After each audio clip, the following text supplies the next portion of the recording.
2 घंटे से लगातार बारिश चल रही है। देखिए बारिश की वजह से क्या सब हो गया, पूरा बारिश ही बारिश, बारिश का आलम।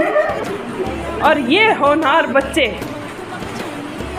ये वानिया, जिसे बारिश डरा नहीं सकी इन्हें, और ये बारिश में भी तैर के पढ़ने आए हैं।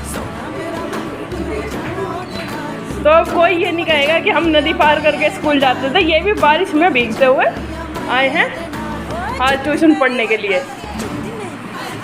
बारिश भी इनको रोक नहीं पाई है।